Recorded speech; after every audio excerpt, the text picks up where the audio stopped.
I'll hold my tongue no more. 8th verse. I'll hold my tongue no more as touching their wickedness which they profanely commit. Neither will I suffer them in those things which they wickedly exercise. Okay, which that's dealing both with Jake, okay, and Esau. Okay, ye are of your father the devil, and the lust of your father you will do. Okay, so and they were gonna get the same judgment. Okay, both of them. Okay, so it says here, continuing, which they profanely commit, neither will I suffer them in those things which they wickedly exercise. Behold, the innocent and righteous blood crieth unto me, and the souls of the just complain continually. And that's dealing with the Jakes that was killed, right, during the times of the transatlantic slave trade, reading throughout all the time of history, man. Okay, all of the Israelites that were murdered, all right, by Edomites, that were murdered, all right, by the nations of the earth. All of them Israelites that was murdered, man. Okay, the blood of them crieth unto Yahweh Shemel Shai, all right. The book of 2nd Ezra 6 and 9. All the day long. Okay, all of them Israelites that get shot up in the street, okay, they go onto the Mosai and they complain against you red Hebrew Edomites, man. Okay, they're asking the Mosai continually, when was you gonna take this man down? And you got Jakes out here trying to get all up affiliated within the world, man. Okay, they want to get all kind of wealthy, man. Okay, and you got it to where you got men, okay, that was basically they got killed during the word. They're out there within the skies. They're not even suffering like how we're suffering right now, and they're complaining continually unto Yahweh Shemel Shai to destroy this work, man. Okay, you Jakes some of you Jakes gotta get right, man. Okay, you gotta get right because you ain't right in the head, man. Okay, how is it? Okay, someone that's at rest, okay, within the spiritual realm, okay, is complaining more, okay, about destroying this kingdom than some of you Jakes, man. Okay. This is a wicked ass society, man. Okay, you can't do nothing properly out here, man. There's nothing proper you can do out here, man. You can't raise a family properly out here. Okay, you have it to where the government's gonna infiltrate that family and jack that whole family apart, man. Whether they use the kids or whether they use your woman, okay, or whether they might whether they might cut your job off, man. Okay, so you can't do nothing properly within this society. You can't eat. You can't have a healthy. You thinking you're having a healthy food. Okay, you're eating tomatoes, thinking you're having a healthy snack. Man, them tomatoes ain't even nutritious anymore, man. Okay, 70% of all the nutrition that used to be in them tomatoes is boom. It's been zapped up because you got it to where you got the wicked within this society. So you Jakes out there that can't focus on this truth. Okay, everyone's life is a little easier than. Someone's life might be a little bit easier than the next person, and you might not be in that perpetual state of complaining, but you better be damn sure you're supposed to be doing this work, man. Okay, because the work takes priority over everything. Okay, the work takes priority over everything because you got it to where men that basically they lost their life. Okay, for the pushing forth of the ministry, man. Okay, and they're right now at rest. Okay, they are not afflicted. Okay, the same way we're afflicted within this society, but they're out there are complaining unto Yahweh Shemel Shai daily. Okay, about the Mosai taking this society down. All right, Revelation 6 and 9 it says, and he openeth. Okay, yeah, that's it. Revelation 6 and 9 it says, and he openeth the 5th seal, and I saw under the altar the souls of all them which were slain for the word of Yahweh and the testimony which they held. And that's also spoken about, mirrored. Okay, the same sentiment is mirrored within the book of Mark, the 13th chapter, where it talks about how they was going to bring us out into the synagogues, all right, and they was going to make mockery of you. They're going to call you, there's going to come a time when you so-called Israelites out there that are pushing this word, okay, you're going to be made an example of. Okay, this is what happens when you don't conform to the so-called New World Order, all right, and some of you dudes ain't really mentally prepared for that, but who really is? Okay, that's the reality of the situation, but you got to come to terms with it. Just like how Yahushua came to terms with it. He knew what he had to do, but he had his moment where he said, look, if there was any other path, okay, let it be so. But he had to go through with the whole ordeal. All right, so continuing here, it says, Revelation 6 and 9. Revelation 6 and 9, it says, and when he opened the 5th seal, I saw under the altar the souls of them that were slain, right, for the word of the Mosai and the testimony that they held. The book of Revelation 13 and 9. Okay, Revelation 13 and 9, it says, if any man have an ear, let him hear. He that killeth with the sword, he that leadeth into captivity shall go into captivity. He that killeth with the sword must be killed with the sword. Here is the patience and the faith of the saints. So that's what the Mosai said, man. Okay, that's what the Lord has pushed out there. Okay, Right, that's what's written, okay, as concerning Esau and all of the Jakes, the Israelites that he killed, man. Okay, the Mosai saw it, okay, the Mosai recorded it, and the Mosai said that what? You're going into slavery and you was going to be wiped off the face of the earth, as pursuant to the book of Obadiah. So back within the book of 2nd Ezra, the 15th chapter and the 9th verse, it says, and therefore saith the Lord, I will surely avenge them, and I will receive unto me all the innocent blood from among them. Behold, my people is led as a flock to the slaughter. And that's why you got the different, like, what's this dude? They had this recent thing in the social media, okay, the YouTube and the different means by which videos are pushed.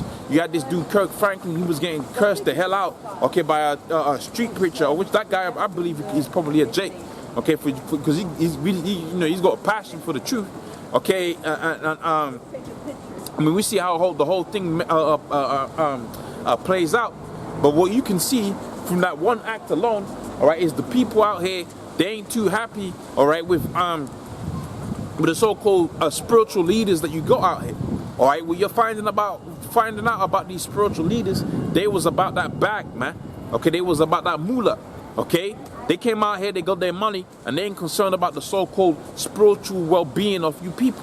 That's what you're finding out through the Kirk Franklin thing, through the Breakfast Club thing, and that was just all this week, all right? And the more and more you got it to where the hunger of this word is going out there, okay, you got it to where the men at Great Millstone are teaching and teaching and teaching, naturally you was going to have questions that was going to be out there that the people was going to be asking, man. Okay, and if they wasn't going to get the answers from their so-called spiritual leaders, they was going to eventually come into the understanding, okay, that we're pushing out here, man. Okay, which is the understanding according to the scriptures, the understanding of the Bible, the true understanding of the Bible. Okay, and this is the thing that's heavily being taught out here at Great Millstone, man. Okay, truth, a math. Okay,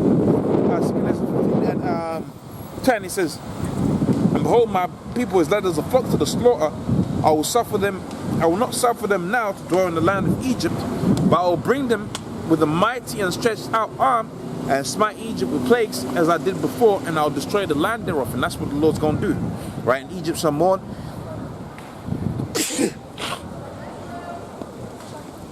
Thank you. Thanks. Right, and that was funny. But I'll bring them with a mighty and stretched out arm and smite Egypt with plagues. So Egypt's going to be smitten with all of them plagues, man. That was a decent concubine, you know? All right? And Egypt shall be smitten with plagues. The plague of the missiles, okay, the plague of, okay, the biological plagues that they're going to push out there. Okay, what else are they going to push out there? Okay, the chip is likened unto a plague, because the plague just is an epidemic, widespread epidemic. So a lot of people are going to get the chip. But what's the wages of the chip? The wages of the chip is death, okay? So, and I will, but really when it's about the Lord smiting Egypt with plagues, is dealing with the ICBM nuclear missiles, okay, the biological warfare and the actual plagues that you're gonna have, all right, whether it be, I mean, you can call it a biological, okay, or you can call it biological warfare, but shall evil be done in the city and the Mosai has not sent it. That's within the book of Amos. Okay, the Mosai is in control of everything that happens out there. He's in control of Esau. Okay? Esau is thinking that he's the man and he's in control and he's pulling the strings all over the place. The scripture tells you that the wicked is going to be taken in his own craftiness. When he's in the fullness of his sufficiency, shall he be in straits, man. Okay? The Lord's the one that's to-ing and fro-ing, man. The Lord is the one that's setting up one and bringing down the other, man. The Lord's the one that put Esau in power. Esau's thinking that you were so clever and conniving. The Lord made you clever and conniving, man. Okay, you didn't come up with this on your own, man. Okay? You didn't come up with none of it, man. You're gonna find out that you are predictable. Okay, you're not only predictable, your history, your so-called prophetic history, what was written about before you came even into the earth, was written about within the scriptures, okay, from the foundations of the earth. That's why you have a thing of prophecy. And if we have prophecy, therefore we cannot have free will. You cannot have prophecy and free will coexisting. It is impossible. Okay? If you got a situation where you can write about the future, okay, thousands of years before it plays out, and it plays out exactly, therefore you do not have free will. And the Mosai set it up to where what Esau was written about. They was gonna rise up and conquer the known world and call themselves the Romans, and they was going to go into a period of obscurity for 1,000 years and come back and rule, and then later to be destroyed by Yahweh Shai himself, okay, and the different plagues that the Most High has got for it, man. So guess what, man? Okay, there's no such thing as free will, so that cuts that. Okay, so continuing here in the book of 2 Ezra, the 15th chapter, all right, it says in 12, it says, Egypt shall mourn, and the foundations of it shall be smitten with plagues. The punishments of the Most High that shall bring upon it. You got a question, mate? You can ask a question. You believe in the Bible? Never read it, but never had reason to doubt it. You've never had reason to doubt it. You believe in a higher power? Something like that. Okay, all right. Where are you from? What's your heritage? You from England? Family's not there. Sorry? Family's not there. Your family It's Mongolian. is Mongolian. Okay. So I'll give you a tidbit about the Bible, right? So within the Bible is about history. It's not a book you go out there and you read it in the churches, okay? Right? You're wasting your time if you're going to the church, right? The Bible is a book about history and about prophecy. You know what the word prophecy means? Okay, tell me what you think the word prophecy means. Something written in the stars and that. Okay, good. That's good. And if you have prophecy, can you have free will? Okay, you can write a paper about that. That's fine. It's okay. I'll let you just think about it. Yeah. You cannot have free will and prophecy coexisting. Yeah. So therefore, the Most High is in control of everything. Okay, everything that's within the world. He killeth, He maketh alive, and so forth and so on. Right. Now check this out. Within this realm of prophecy that He's prescribed, He's got different nations within the earth. Okay. The nations that are on top, really one nation that's on top. There's always one nation that's on top. Who do you think is on top right now? Black people, Chinese people, white people. Whites are on top, okay? When you go into the Bible, those white people are known as the Red Hebrew Edomites, okay? Now what you need to understand about color is a relatively, as in brown, white, black, white. That's a relatively new concept, okay? Prescribed by the upper class to distance themselves, okay, from the so-called lower classes, right? But it's a relatively new concept that's been put in there to turn what was a curse, whiteness was actually a curse when you go into the Bible, into something that's prominent, okay? But what you need to understand even more so than that is this: descendants and lineage, all right, is independent of color. Does that make sense? Lineage and color are independent of one another. That is to say, one person that was black can have white descendants, and white descendants could be black, okay? So what you need to understand beyond that point is that within the Bible, there was 18 nations created. One was the most special nation to God. You know what nation that was special to God? That was the Israelites, and that's the people that's on this sign over here. Okay, yeah. The Israelites was the most special people unto God. Okay. Now they came into the world when the man Israel, who was the forefather of the Israelites, came into the world. He came with his brother that was known as Esau, which the so-called ruling white people that you have within the world, they come from Esau. That's why you have a black and white battle, because it's actually a spiritual battle going on within the earth, okay, between two nations, right? Now, as it concerns the future, what's going to happen between the two battles? Well, when you go World War III, you know about World War III, right? Okay, you know that it's a high probability that it's going to play out, right? Yeah. Okay, when World War III plays out, according to the scriptures, that's when the Lord is going to return, of which that's how the Lord looks, according to the Bible. He's a dark-skinned man. Okay, when you read the Bible, the book of Revelation, the first chapter, he's a dark-skinned man. Okay, and when he returns, he's going to deliver his people, but he's going to destroy everybody else. Okay, right? He's going to destroy. You see the world as you have it right now? That's not going to be anymore. I'm going to ask you something. Do you think this is a righteous society? Do you think this is a life where people are making good moral decisions? Okay, good. So the Most High God is going to be justified when He destroys it, right? But when He destroys it, He has to reestablish something else. And what He's going to reestablish is this people here being on top, everybody else being underneath them as slaves. Okay, because as this people was put into slaves, it's only fair if God's chosen people go through slavery, then the other people got to go through slavery as well. You understand? So if your line, like I said, your lineage is independent of your skin color, but skin color is a good indicator of your lineage. You understand that? Okay? So if your lineage goes back onto this man here, Israel, then you're going to be all right. Okay? If your lineage doesn't go back onto the man Israel, then you're going to be slaves underneath this people over here. So that's a tidbit of what I'm going through here, yeah? Okay, you have a good day, yeah? Okay, you take care. All right, so the book of 2nd Ezra is the 15th chapter, all right? And, nearly home time. 2nd Ezra is the 15th chapter, all right? And the 11th verse, it says, but I'll bring them with a mighty hand and a stretched out arm, and smite Egypt with plagues as before, and I will destroy the land thereof. And Egypt shall mourn, and the foundation of it shall be smitten with plagues, and the Lord shall bring it, the Lord shall bring upon it. And they that till the ground shall mourn, for their seed shall fail. And this is the beginnings of the troubles that the Lord was going to bring upon that particular land, man. Right? There's going to be a thing of famines that's going to hit the world. All right? You got famines hitting the world right now, but you're going to have it to where you're going to have more and more famines, especially after those nuclear weapons drop, especially once we start getting into high gear, all right, with the plagues that the Lord was going to bring upon this place. You're going to have also, too, a lot of famines as a result of that. All right? So it says here, and Egypt shall mourn, the foundation of it shall be smitten with plagues, and the punishment that the Lord shall bring upon it. And they that till the ground shall mourn, for their seal shall fail, and through the blasting and the hell with the fearful and the fearful constellation. Because when you're going to see the skies, see, what you have to understand is, okay, if you got prophecy, then you got indicators of prophecy. Okay, things within the skies that was going to tell you that you're in the times that the Bible speaks about. Okay, signs, so you can understand. And you have major signs, okay, that the Lord's going to have out there within the sky, man. Okay, the fearful constellation. All right, that's how Herod knew that the Lord was going to be on the scene. Okay, because they saw the fearful constellation. Okay, and that's how you know the Lord was going to be on the scene, because you're going to see the fearful constellations, man. Okay, so continuing here, it says,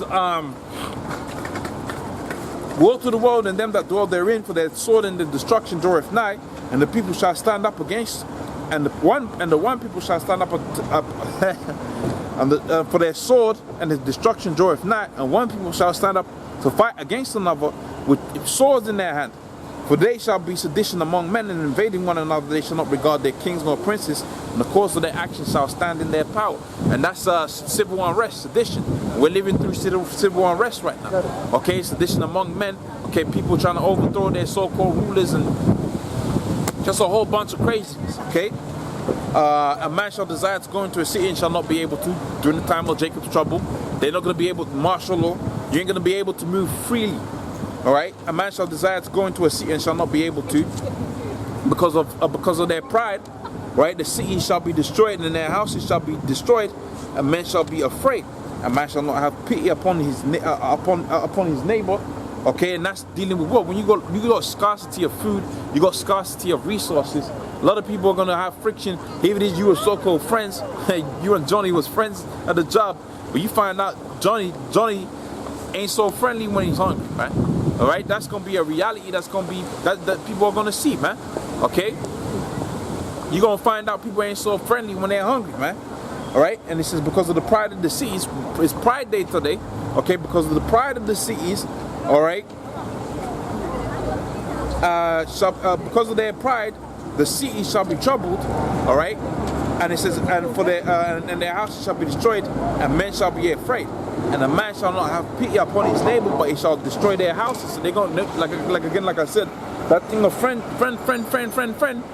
is going to be gone, man. And houses shall be destroyed, and men shall be afraid. And the man shall, so I read that. All right, and they shall destroy their houses with the sword.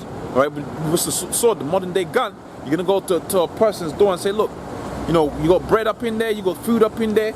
Okay, and everybody within that household is going to get the wacko's apple, man. Okay?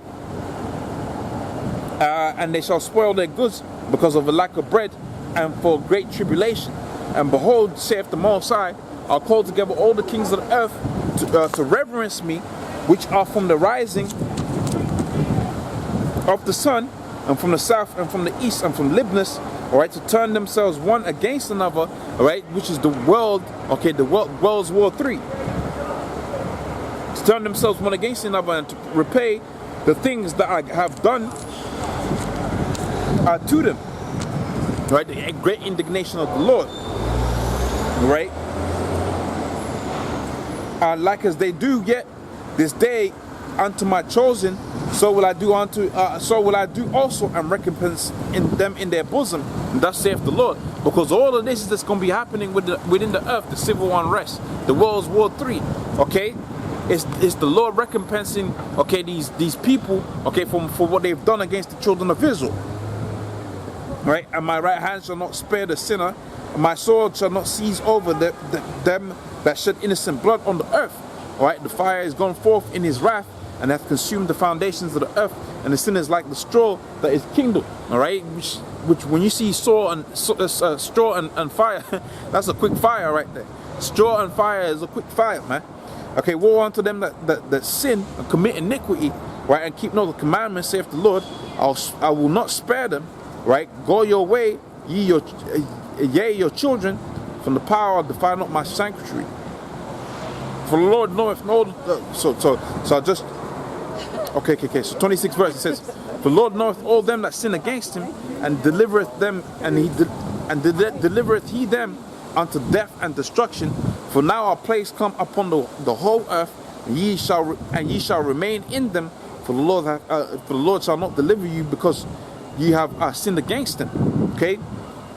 For an horrible vision, an appearance thereof from the east, where the nations of the dragons of Arabia, which is dealing with what? The same thing we saw within the book of Ezekiel, the 38th chapter, the Most High putting the spirits upon them Russians, okay, and the surrounding nations, okay, that spirit of war, okay, where the nations of the dragons of Arabia shall come forth with their chariots, and the multitude of them, carried as the wind upon the earth, and order them, which shall hear them shall fear and tremble. Also to the Carmanians, which is the Iranians, raging in their wrath, shall go forth as wild boars